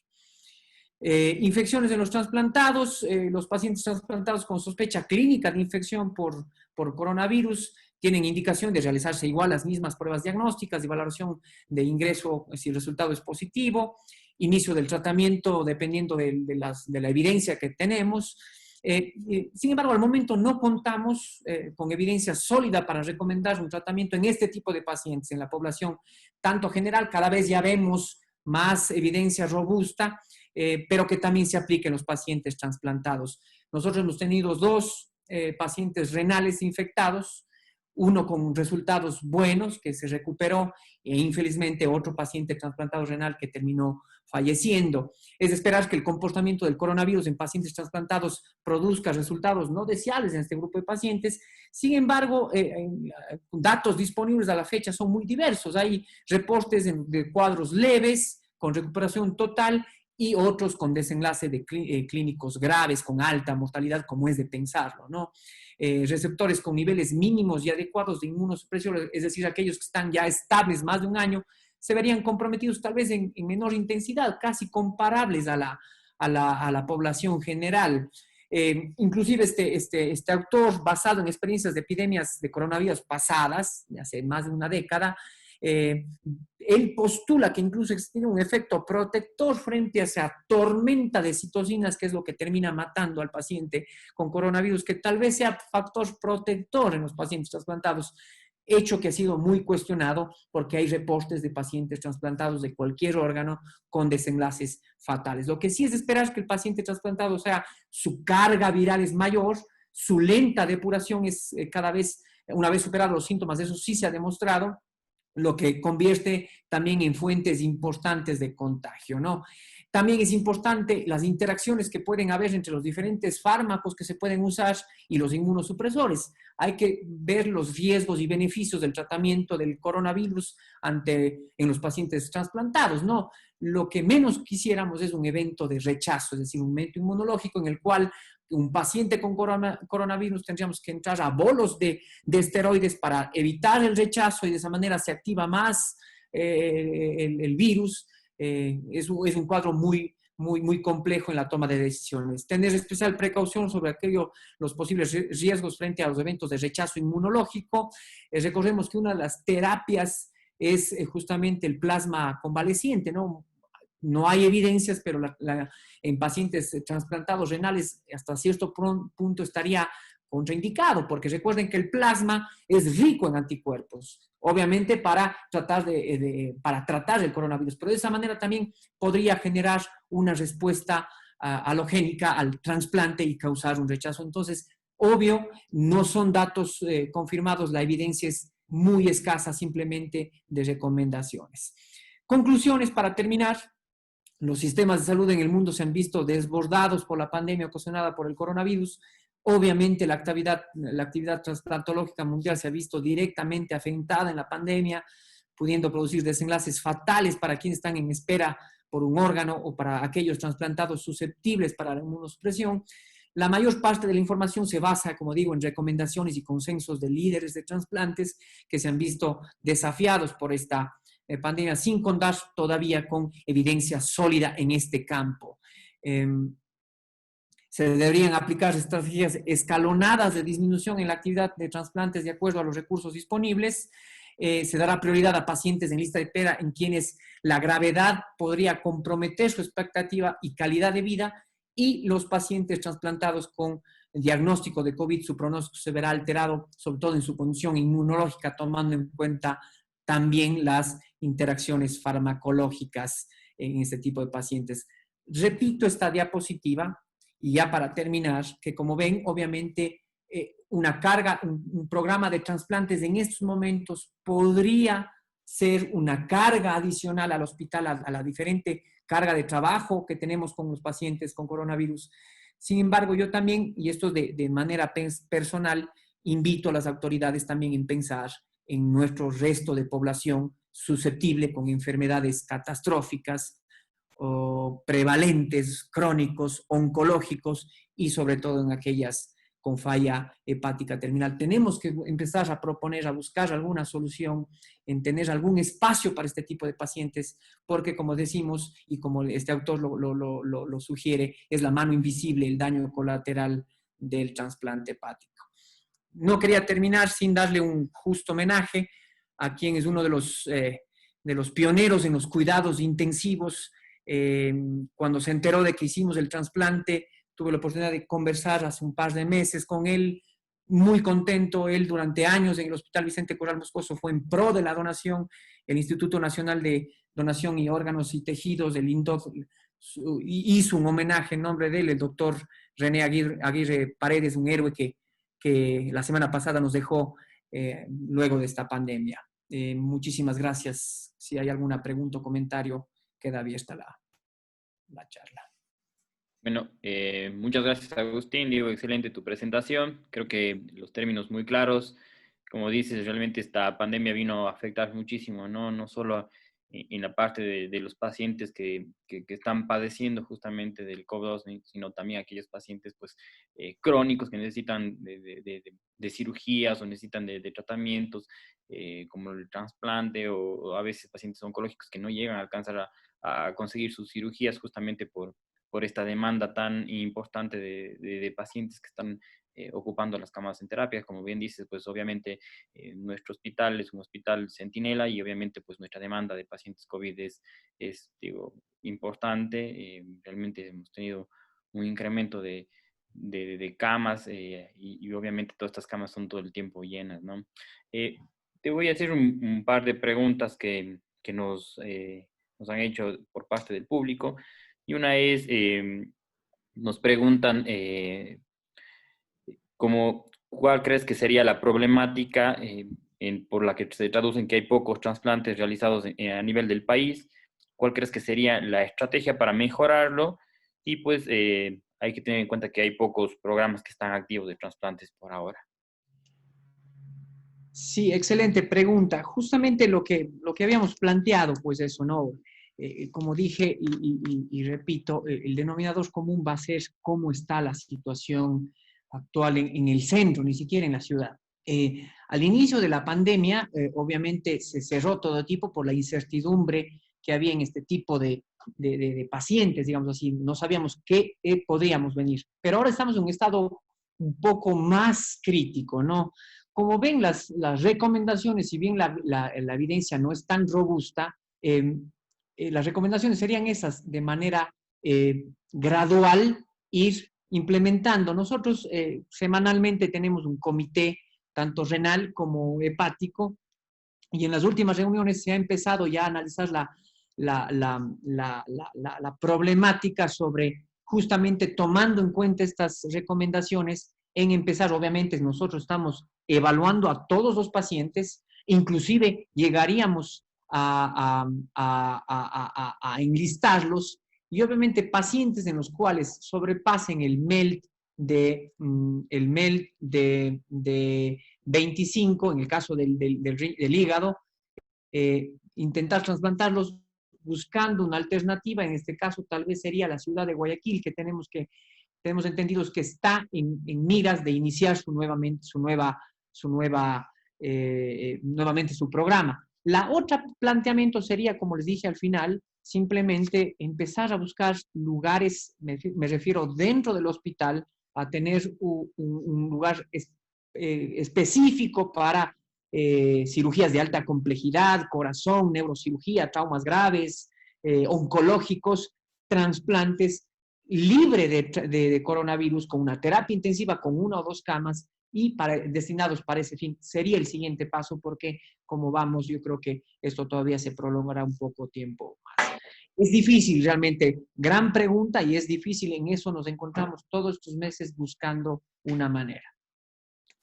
Justamente como tú dices, digo, creo que hemos estado pendientes, intentando o buscando las formas de poder reactivar los programas. Sin embargo, digo, ante la situación de ciudad, ante la situación de la región, ante la situación del hospital, pues se nos ha visto, digo, dificultados para poder volver a la actividad transplantológica.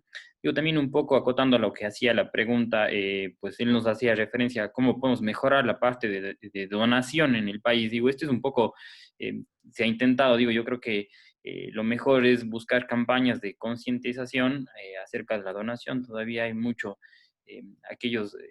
esos conceptos errados en las personas de que a veces las creencias obligan a que muchas personas opten por no aceptar donación en familiares que han presentado esto de muerte cerebral. Esta condición de muerte cerebral que pues es como tú decías, pues es la condición dentro de las más importantes para conseguir donación de órganos, ¿no? Entonces, pues obviamente creo que nos hace mucha falta a nivel país, a nivel ciudad, a nivel región, concientizar sobre la donación de órganos, digo. Esto es bueno, digo, hablar en grupos o hablar con las mismas familias y pues expresar muchas de las veces los deseos en la familia para que cuando por alguna ocasión o algo se presente este tipo de condición, pues obviamente la familia sepa cuál es nuestra posición, ¿no? Más o menos algo así refería. Digo, otra pregunta que acabas ya de responder era justamente cuándo empezar, digo, la actividad trasplantológica, como bien tú lo dices, digo, dependerá muchísimo de la condición del hospital. Y pues obviamente, digo, hay ciudades como la ciudad de Guayaquil, pues que obviamente ellos tuvieron, digo, un impacto, un gran impacto de la pandemia en los primeros meses de la llegada de esta pues, al país, pues y obviamente digo, ahorita ellos se ven un poco más, más tranquilos y pues obviamente con su índice de ocupación en camas de terapia intensiva mucho menor, ¿no? Otra pregunta, digo, para todos, pues, ¿no? Es ¿qué opinas tú el, el de poder traer a los pacientes, como estábamos viendo, a los pacientes que están recién trasplantados, como tú sabes, digo, el hospital tiene 3 programas activos actualmente, ¿no? Tiene el programa de trasplante hepático, tenemos el programa de trasplante renal, tanto de vivo como de cadáver, y obviamente tenemos el programa de trasplante de córnea, ¿no? Pero como sabes, pues hay pacientes trasplantados renales que se hicieron en los últimos meses y obviamente pues estos necesitan controles y seguimientos continuos, ¿no? Porque pues obviamente están en un proceso de acoplación de los inmunosupresores, ¿no? Entonces, ¿cómo ves tú el traerlos al hospital, el empezar a verlos? Porque pues obviamente a veces el mantener la medicación, sin embargo, no tenerles controles, pues puede haber o desenlaces como rechazos y pues al final, digo, esto nos acarrea más problemas en los pacientes. Sí, como digo, es una interesante pregunta. Hablaría yo primero como líder de trasplante hepático. Tenemos el paciente que trasplantamos, como les comenté, él hemos estado necesariamente viendo en el hospital, en áreas obviamente aisladas, con sus exámenes regulares, manteniéndoles monitoreo frecuente de la inmunosupresión y administrándole la inmunosupresión. Pero también tenemos una población importante de entre 10 y 15 pacientes trasplantados de hígado, inclusive hace 10 o 8 a 10 años fuera de la ciudad, en la ciudad de Quito, donde habían los programas activos allá, pacientes cuencanos y de la región, los cuales también hemos estado viendo. Obviamente ellos son pacientes un poco, como vimos, ya más estables, ya de larga data, que el riesgo es menor. En cuanto a los pacientes renales, bueno, incluso no sé si aquí está nuestro líder, están también nuestros nefrólogos. Lo ideal es eso también, pacientes que están recién trasplantados, porque así como hicimos en febrero el último trasplante hepático o el primer trasplante hepático, y pues tuvimos que cortarlo, es una pena, que empezamos bien y nos cayó esta pandemia. Antes de eso hubo, es más, ese mismo día hubo dos trasplantes renales, ¿no? Ese día se trasplantó el hígado y 2 riñones. Entonces, de la misma manera, esos pacientes han sido evaluados, sobre todo ese primer trimestre, es el de mayor periodo crítico de complicaciones, rechazos, infecciones, donde la inmunosupresión es mayor y es donde más monitoreo. Lo que se está haciendo, y eso, como digo, me va a ayudar, no sé si Darío está presente, se intenta hacer, a pesar de que la consulta externa está cerrada, hacer una excepción en el departamento de trasplantes, hacer un listado de pacientes y empezarlos a evaluar, ¿sí? No queremos haber gastado un recurso del Estado, como es un órgano, en este caso riñón, y no poderles evaluar. Lo más fácil es trasplantar, lo más difícil es poder seguirlos a largo plazo. Yo creo que hay que implementar, ya estamos en las reuniones del comité del departamento haciendo estrategias para hacer como una consulta externa en días específicos y empezar a ver esta población especial. Bueno, una pregunta más. Quisiera saber, Natalie, si le puedes dar el micrófono al doctor Cristian Paz, que él es el representante de la INDOD para la ciudad, o sea, para la región, y pues obviamente a ver si él nos puede ayudar con la siguiente pregunta, ¿no? Y pues obviamente nos dice si es que la INDOD ha manifestado de cara a la pandemia el reiniciar la actividad, ya sea tanto de la consulta como la lista de espera en trasplantes en alguna ciudad que esté menos afectada. Buenas noches con todos.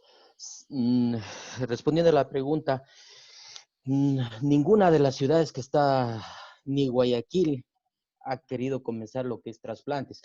Lo que sabemos es que el Hospital Luis Bernaza, ellos son uno de los que más afectados estuvieron en lo que es de la pandemia. Ellos tampoco quieren comenzar lo que es trasplante, justamente por el miedo a que los pacientes que se trasplanten fallezcan por COVID, como ha sido en España. Recién tuvimos una webinar con la Sociedad Española de Trasplante, donde ellos daban las estadísticas de los trasplantes, tanto renal, hepático, pulmonar, cardíaco, pero lamentablemente también nos dieron las estadísticas de los fallecimientos de esos trasplantados. El más afectado fue el pulmonar, con un 45% de fallecimiento. Le seguía el hepático con un 33% de fallecidos, y el renal venía con 23 a un 30% de fallecidos. Justamente todo eso nos ha llevado a suspender esto de los trasplantes. Quisiéramos hacer, como dijo Agustín, quisiéramos hacer los exámenes de PCR en tiempo real, tanto a donante como a receptor, pero lamentablemente no tenemos ni para los pacientes que están vivos, peor vamos a tener para pacientes que están en muerte encefálica. Entonces estamos procurando rehabilitarnos cuando ya un poco disminuya esto de la pandemia, tanto en Quito, Guayaquil y Cuenca. Como ustedes saben, ahorita lo más afectado es Quito y Cuenca. Estamos esperando un poco que disminuya esto para poder comenzar lo que es trasplantes. Muy bien, muchas gracias, Cristian. Creo que hay una pregunta más. Una es, nos preguntan si es que debería haber solo un centro de trasplantes en el Ecuador y no en cada ciudad, sino un solo equipo. Yo voy a responder yo un poquito y de ahí te doy la palabra a ti, Agustín, y a lo mejor alguien más si gusta, ¿no? Pero yo creería que, digo, a pesar de que el Ecuador es un país pequeño, pues todavía estamos divididos en regiones, ¿no? Y pues obviamente la región del sur, que nos corresponde a nosotros, pues abarca muchísimos pacientes, ¿no? Casi alrededor de 2 millones entre lo que es, vemos pacientes de Machala, incluso pacientes de Guayaquil, pacientes de Loja, Zamora, Morona Santiago, Cañar, Azuay, e incluso también de provincias aldañas, también Chimborazo. Entonces, obviamente yo no creería que solo debería haber un solo equipo, ¿no? Más bien creería que debería haber 2 o 3 equipos como tenemos ahora, pero obviamente que los equipos estén completos y justamente con personas especializadas y formadas para realizar esto, o sea, que tengan el número de profesionales completos con todas las condiciones para poder realizarlo, ¿no? Yo creería así. Sin embargo, digo, la propuesta de tener un solo centro es como muy regionalista, porque hay que acordarse también que los pacientes tienen que salir muchas de las veces de su lugar para poder ir a llegar a un lugar, ¿no? Obviamente, en este caso, a lo mejor llevar a la ciudad de Quito, pues obviamente un paciente que vive en Loja tiene que trasladarse a vivir ahí hasta que le llegue un órgano. Y hay que entender que la condición a veces socioeconómica de los pacientes no es la mejor, ¿no? O sea, no está en esas posibilidades, ¿no? Entonces hay que también observar todo eso, ¿no? No solo un contexto de a lo mejor crear un solo lugar. Yo creo que debería haber los equipos necesarios con la intención de satisfacer la demanda de la población. Entonces, yo pensaría así, no sé qué opinas tú, Agustín. No, sin duda, yo creo que ya respondiste de manera adecuada esa pregunta. Es muy interesante la pregunta, se antojaría que podría ser una buena salida. De hecho, se inició así el trasplante hepático, el trasplante en el Ecuador, ¿no? Centralizado en la ciudad de Quito, obviamente, donde nuestra capital tiene recursos, hospitales importantes, pero justamente con el pasar del tiempo, lo que comenta Patricio es verdad, muchos de los pacientes si se tratara solo de la cirugía, no hay problema, voy, me opero y se acaba. El problema es que el paciente que necesita un trasplante o que se trasplantó durante los 3 meses siguientes, por lo menos los 3 meses, no digamos el año, tiene que estar cerca del centro de trasplante, ¿no? Hay muchos pacientes de la ciudad de Loja que nos han comentado que viven agradecidos haber sido trasplantados en la ciudad de Quito, dan su vida por agradecerlo, pero comentaban justamente de todas esas dificultades que con el pasar de los meses por trasplante les generaba el ir hasta la ciudad de Quito, ¿no? Muchas veces solo para una revisión, entrega de medicamentos y regresar.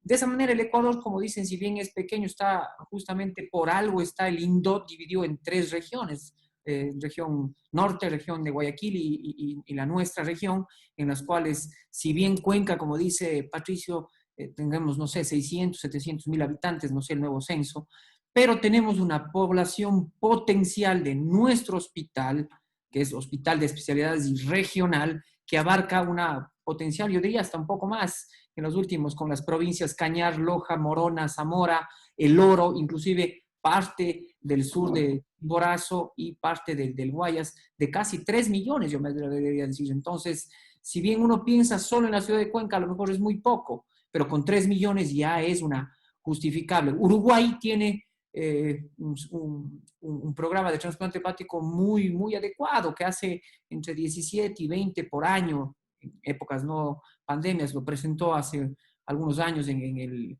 el Congreso Mundial de Trasplante, y tiene una población de 3 millones de habitantes, entonces estaríamos a esa misma altura. De esa manera descongestionamos, creo yo, las diferentes regiones, Guayaquil, Cuenca y Quito. Tiene sus ventajas y tiene no, pero creo que la mejor ventaja por distancia sería el tener por lo menos 2 o 3 centros de trasplante. Podemos darle paso tal vez a David Barzallo y a Cristian Paz, que levantaron la mano, que quieren opinar, por favor.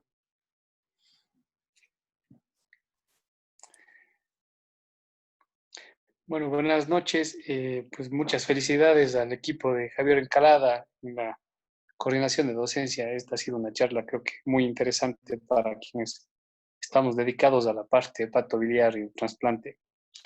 En realidad, sí quería aportar en algo. Creo que de todos los tipos de cirugía, la cirugía de alta complejidad y el trasplante como tal, es una rama que funciona como un verdadero reloj suizo. Y en ese sentido, creo que la manera de pensar en torno a las pruebas, tanto del donante como del receptor, no tiene que ser basada en lo que podamos hacer, sino en algo perfecto. No se puede utilizar ningún momento el que tal vez no tengamos para el donante o para el donante.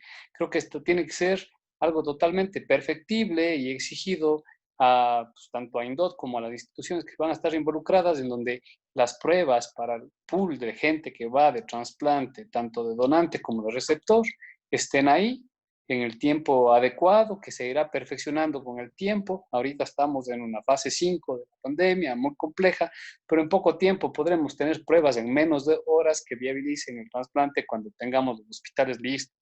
Entonces, pienso que el pensamiento en torno a las pruebas tiene que ser ese, hacia lo justo. Todo donante y todo receptor con su prueba y no dependiente de si hay o no. Para eso tendremos que tener un presupuesto especial, una asignación especial y una preferencia especial, porque es una situación muy compleja y es una enfermedad catastrófica que tiene que ser tratada con todas las medidas que se deban dar. Nada más de eso, y felicitarles una vez más por la charla a Agustín y a Patricio, que lo han hecho de una manera magnífica. Muchas gracias, David. El doctor Cristian Paz quería dar una opinión, por favor, si le podemos dar paso a él, por favor.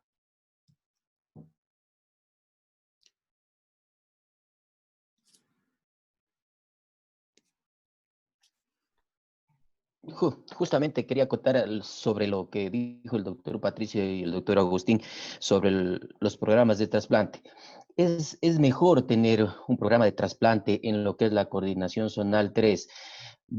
Hemos tenido varios operativos en los que es difícil, muy difícil, transportar los órganos a otras ciudades. Como ustedes saben, nosotros solo tenemos los vuelos comerciales. Tenemos que ajustarnos a los vuelos comerciales para poder enviar un órgano a otra ciudad. Y se nos hace muy complicado a veces por los quirófanos, por el tiempo, por la duración del donante en cuidados intensivos. Entonces yo creo que es lo mejor que se pudo hacer, tener un equipo de trasplantes acá en la zonal 3. Como dice Agustín, no solo abarca Cuenca, sino abarca la zona 6 y la zona 7 del Semplades, que como Agustín mismo dijo, tenemos ya, antes éramos 2.700.000 habitantes en todo lo que es la zona 6, zona 7, ahora somos 3 millones de habitantes. Entonces yo sí creo conveniente que el equipo de trasplante esté aquí en Cuenca, porque se nos hace mucho más fácil lo que es trasplante de hígado, renal, y si algún rato volvemos a tener el trasplante cardíaco. Muchas gracias, Cristian. Creemos igual. Digo, nada más para concluir, quisiera pedir la opinión del doctor Darío Reynoso y del doctor Diego Coronel. Es una pregunta en cuanto a la parte del trasplante renal. Quisiera saber ellos, digo, tanto Darío como líder del equipo de trasplante renal del hospital, qué opina igual el doctor Coronel, que están también al tanto de los pacientes trasplantados, que qué opinan ellos del inicio, o cómo podríamos, o cuál sería el plan para poder empezar a retomar lo que es la actividad trasplantológica y la parte, sobre todo, de la valoración de los pacientes que están en lista de espera. Pues hay que acordarse que estos pacientes pues, tienen que tener dotación de sueros, y estos sueros tienen que estar actualizados. Obviamente, cada cierto tiempo el suero tiene que ser actualizado. Entonces, quisiera saber qué opina tanto Darío como el doctor Coronel, y creo que con esto concluimos. Y pues nada más un agradecimiento, y creo que el doctor Javier Encalada va a dar unas palabras finales. Darío, tal vez nos puedes ayudar. Diego, tal vez nos pueden ayudar con esta pregunta, por favor. Sí, Patricia, bueno, muchas gracias por la charla, en verdad magnífica. Muy rápido, ¿no? Cuando tú tienes pacientes trasplantados, pues ese es el pool más valioso, ¿no? Sin minimizar a los pacientes que están en lista de espera, pero pues ya un paciente en el que se ha gastado el recurso es quien tiene que tener la preferencia en este momento. Ya tú lo has explicado, Agustín, igual se está intentando de la mejor manera conservar ese órgano de todas las formas que hemos intentado. Sin embargo, pues todavía no hay luz al final del túnel, ¿no? Lo primero que tenemos que esperar es que cambie la semaforización, como bien lo dice Agustín, ya no por lo que diga el COE nacional, el COE cantonal, sino nuestro hospital. Lastimosamente, pues todos sabemos la situación en la que estamos.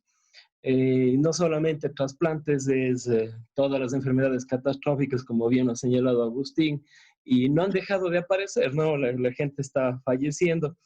Mi querido Patricio, pues yo pensaría que eh, tenemos que primero luchar contra la pandemia, esperar que esto mejore, y allí ver el mecanismo. Este momento en verdad es inútil. Se ha hablado de tener áreas de terapia intensiva llenas, pues no las tenemos. Perdón, áreas de terapia intensiva que serían para estas personas. Si mañana abrimos 10 camas de terapia, se van a llenar con COVID. Entonces, por el momento, pues yo creo que es algo imposible. Tenemos que seguir trabajando en la pandemia, mantener a nuestros pacientes trasplantados y dar preferencia a los que van a morir muy pronto, justamente del hígado. ¿Cómo lo estamos pensando desde hace mucho tiempo? Esperemos que el sistema de salud, que está muy debilitado, que ya estaba debilitado antes de la pandemia, que con esto se demostró que vivíamos siempre al límite, pues más bien mi mensaje sería para las personas, no cometamos el mismo error que cometimos antes. Recortar salud y recortar la educación es lo que nos tiene como nos tiene este momento. Esperemos que esta sea la lección aprendida, que debemos mejorar e invertir tanto en salud como en educación. Eso nada más, amigo. También muchas gracias, Darío. Diego, ¿vos qué opinas de lo que había comentado la otra parte de la valoración de los pacientes que están en lista de espera, si continuar o no continuar, la actualización de sueros? No sé qué opinas tú, ¿cuál es tu opinión de esto? Sí, buenas noches con todos. Gracias, Patricio. Felicitándoles primero a todos los organizadores, a los ponentes, una charla muy interesante. Creo que, bueno, siguiendo el ejemplo de los otros países que han sido afectados, especialmente los países líderes en trasplante, como es España, ellos obviamente pararon la actividad trasplantadora en sus momentos o en sus meses más críticos, y creo que nosotros tenemos la obligación y el deber de estar parados prácticamente en el momento en el que estamos viviendo. Pero tarde o temprano vamos a tener que reiniciar el programa y tenemos que tener una proyección. Y es ahí donde yo hice la pregunta de cara a la lista de espera. No podemos a lo mejor tenerla parada indefinidamente, sino más bien tener una proyección de cómo lo vamos a reiniciar como primer eslabón de reiniciar la actividad trasplantadora.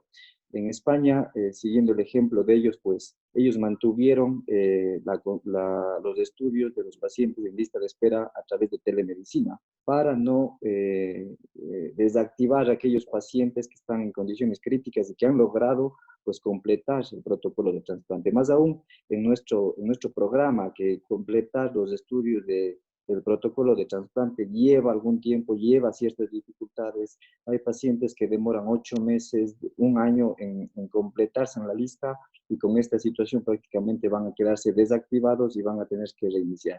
Mi propuesta es, obviamente, gradual y progresivamente, sin apresurarnos en nada en estos momentos en los que vivimos, pero sí tener una pequeña un pequeño protocolo de cómo podemos ir manteniendo, reactivando y estudiando a estos pacientes para la lista de espera como primer paso para poder volver a nuestra actividad trasplantadora.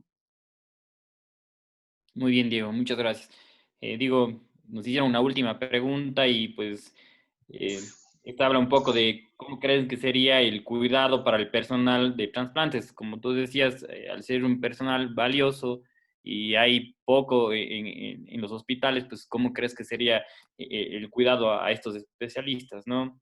Especialmente pues en esto del contacto con los pacientes COVID, como tú bien lo mencionaste, tuvimos el desenlace del líder de trasplante hepático del hospital de Guayaquil, del Carlos Teodoro Maldonado, ¿no? Entonces, ¿cómo creerías tú, Agustín, que debería ser el cuidado a este personal? Bueno, yo creo que aquí no varía que con respecto a los cuidados que se debe tener ante un paciente o ante que estamos manejando ante un paciente con COVID, ¿no? Yo pienso que no es en especial. Obviamente, no vamos a usar todos los EPIs en los pacientes que descartemos, obviamente, que tengan coronavirus, ¿no? Pero obviamente yo creo que ya nuestro día a día cambió. Hoy por hoy salimos a la calle con mascarillas. Digo, no creo que cambie nuestra conducta, nuestro comportamiento en relación a un paciente con COVID. Si nosotros detectamos que un paciente, ya sea trasplantado o un donador, en el hipotético caso de reanimar los programas, tiene coronavirus, primeramente, como les dije, serán desestimados. Y obviamente ante esa duda tendremos que usar todos los implementos necesarios para evitar la propagación del personal y etcétera, etcétera. Yo pienso que no, en resumen, no va a cambiar las conductas del manejo de prendas de protección en los pacientes trasplantados que en los pacientes no trasplantados. Yo pienso que no cambia, siguen los mismos protocolos de la población general. Muchas gracias, Agustín.